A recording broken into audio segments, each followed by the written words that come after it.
Time now for today's press review, and I'm joined on set by Alica Gadeva. Alica, papers are reacting to one of our top stories, that ceasefire agreement between Israel and Lebanon. What are they saying? That's right, Alison. Well, let's start by taking a look at the front page of Lebanese newspaper L'Orient Le Jour. A 10-day reprieve reads the headline here, and the paper writes that Lebanese President Joseph Aoun has finally secured a ceasefire, but it calls it, quote, a small victory, as both sides have already accused each other of violating the ceasefire. And the Wall Street Journal here writes that the push for Israel-Lebanon peace risks a new confrontation with Hezbollah. The American paper writes that excluding the terrorist group from the negotiating table makes a lasting agreement hard to achieve.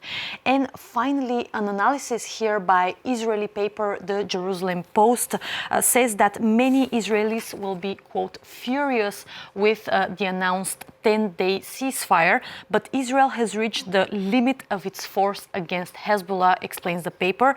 IDF commanders have also made it clear that it's impossible to eliminate Hezbollah solely by using military force. So the paper says that what Israel could do is hold on to Lebanon's southern border for longer and use it as a bargaining chip to push the Lebanese government to further disempower Hezbollah.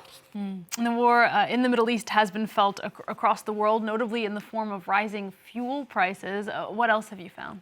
That's right. It's the front page here of a British paper, The Morning Star, and the headline here reads, "Food crisis threat from Trump's war."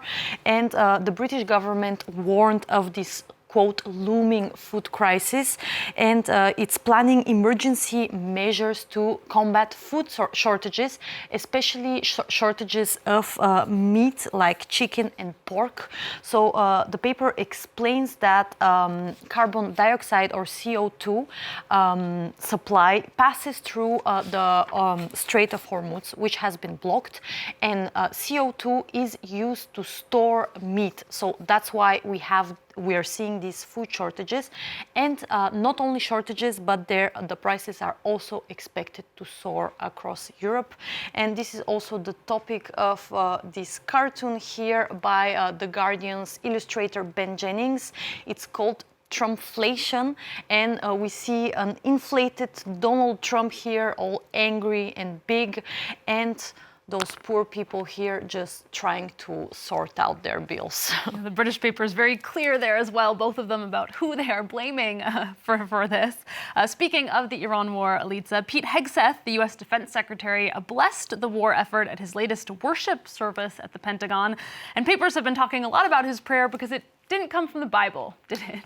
Yeah, papers are talking really about that prayer, and The Guardian here writes that Hegseth channels his inner Tarantino with fake Bible verse from Pulp Fiction. So basically, the wording that Hegseth chose for his prayer really matches the one by Samuel Jackson's character in Pulp Fiction. And French paper Le Parisien here has this video that actually compared both. Let's take a look.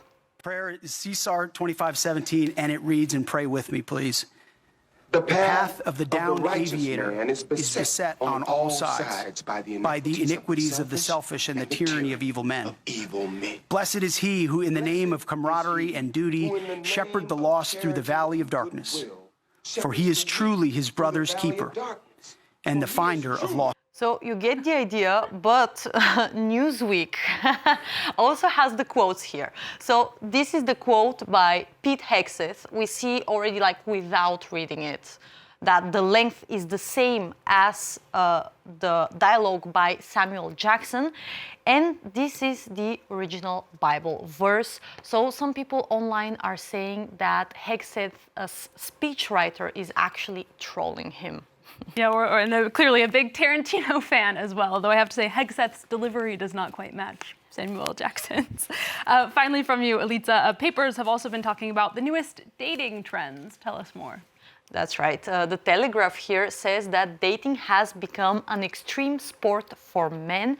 And basically, it interviewed men who complained about the dating life, saying it's getting harder and harder, and that women have more and more standards. There's toxic mistrust and impossible standards. It also talks about a new term called heteropessimism, which is basically the public expression of regret, embarrassment, and hopelessness by women when they're talking about dating men and being in heterosexual relationships. So that's not the greatest news, but let's end with something more positive, I guess. The New York Times here has an opinion piece that says that older women are in demand by younger men. And we see this trend more and more portrayed in cinema as well. For example, in Baby Girl, where the character of Nicole Kidman is dating her intern. But the New York Times says that it's not only a trend, but a shift in power, desire, and modern masculinity, Alison. So perhaps good news, although we'd have to talk to some of those older women, see if those younger men aren't just looking for moms. Alica, thank you so much, as always, for that look through the papers. That's Alica Gadeva with today's press review.